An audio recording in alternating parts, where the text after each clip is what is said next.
GVMC Gandhi విగ్రహం దగ్గర night food court బాధితులు చేపట్టిన రిలే నిరాహార దీక్షకు వైఎస్ఆర్సీపీ నేతలు సంఘీభావం ప్రకటించారు. వారికి వైఎస్ఆర్సీపీ అండగా ఉంటుందని భరోసా ఇచ్చారు. నైట్ ఫుడ్ కోర్టును వెంటనే తెరిపించాలని డిమాండ్ చేశారు. విశాఖలో వేల కోట్ల రూపాయల భూములను తమ అనుచరులకు 99 పైసలకే కట్టపెడుతున్న కూటమి ప్రభుత్వం చిరు వ్యాపారుల దుకాణాలను, నైట్ ఫుడ్ కోర్ట్ షాపులను ఎందుకు తొలగిస్తున్నారని ప్రశ్నించారు. దీనికి సంబంధించిన మరింత సమాచారాన్ని విశాఖ నుంచి మా ప్రతినిధి నాయుడు అందిస్తారు. నైట్ ఫుడ్ కోర్ట్ బాధితులు చేస్తున్న రిలే నిరాహార దీక్షకు వైఎస్ఆర్సీపీ నేతలు సంఘీభావం తెలిపారు.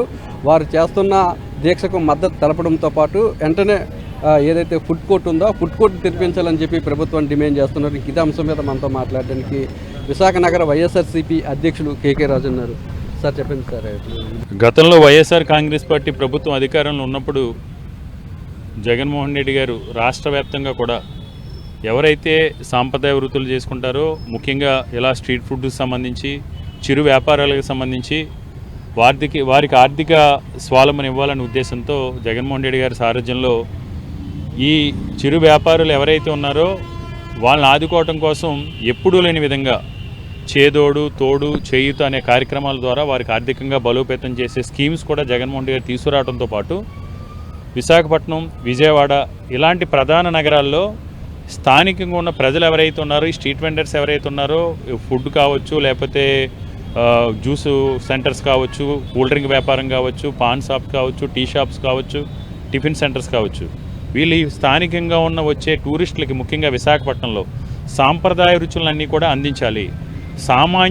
సామాన్య పర్యాటకుడు విశాఖపట్నం వస్తే స్టార్ హోటల్స్లోనో ఇలాంటి చోట ఎఫర్ట్ చేయలేరు. కాబట్టి ఒకవైపు ఈ పేదవారికి ఉపాధి కల్పించడంతో పాటు వారి జీవన ప్రమాణాలు మెరుగుపరచడంతో పాటు వారికి ఉపాధి కల్పించే విధంగా ఇక్కడ అద్భుతంగా ఆ రోజు ఎంఏడి మినిస్టర్ శ్రీ బొత్స సత్యనారాయణ గారి ఆధ్వర్యంలో ఆయన చేతుల మీదుగా విశాఖ సెంట్రల్ పార్క్ ప్రాంగణంలో ఈ ఫుడ్ కోర్ట్ అనేది నైట్ ఫుడ్ కోర్ట్ని ప్రారంభించడం జరిగింది. వేలాది కోట్ల రూపాయల భూములు కట్టబెట్టే మీరు వాళ్ళ కాళ్ళ మీద వాళ్ళు నిలబడి కష్టపడి పనిచేసి సొంతంగా జీవనోపాధి పొందడంతో పాటు ఈరోజు ఎంతోమందికి ఉపాధి కల్పించడం, ఎవరైతే క్యాటర్స్ కావచ్చు, క్లీనింగ్ వర్కర్స్ కావచ్చు, సప్లయర్స్ కావచ్చు, ఉపాధి కల్పించడంతో పాటు పర్యాటకులకు కూడా ఆనందాన్ని పంచుతున్న ఈ స్ట్రీట్ వెండర్స్ అని వాళ్ళని పొట్టకొట్టడం అనేది చాలా దుర్మార్గం. ఇది మంచిది కాదు. మానవతా దృక్పథంతో గతంలో కూడా మేము పోరాటం చేయడం జరిగింది. మీకు తెలుసు స్ట్రీట్ వెండర్ సంబంధించి ఏ విధంగా పోరాటం చేశామో. మానవతా దృక్పథంతో అయినా సరే మీరు ఏదైతే వాళ్ళకి హామీ ఇచ్చారో స్ట్రీట్ వెండర్స్ని మేము కొనసాగిస్తామని లిఖితపూర్వకంగా కూడా ఆ రోజు జోనల్ కమిషనర్ వీళ్ళందరూ కూడా ఇవ్వడం జరిగింది. మీరు ఈ విధంగా లిఖితపూర్వకంగా ఇచ్చిన హామీని కూడా విస్మరించడం, ఈ విధంగా దుర్మార్గంగా వ్యవహరించడం, లేదో దీన్ని వ్యాపారం చేయాలనుకోవడం, ఈ షాపులు లేదా అమ్ముకోవడం, ఎప్పటి నుంచో మొదటి నుంచి ఉన్న వాళ్ళు పక్కన పెట్టి దీని వ్యాపార దృక్పథంలో రాజకీయ కోణంలో మీ కార్యకర్తలకు చెప్పు చేతలు ఉండే వరకు లక్షలకు అమ్ముకునే విధంగా ఆలోచించడం అనేది దాన్ని మేము తీవ్రంగా ఖండిస్తున్నాం. ముఖ్యంగా పేదవాడి పొట్టకొట్టే విధంగా మనం చూసాం.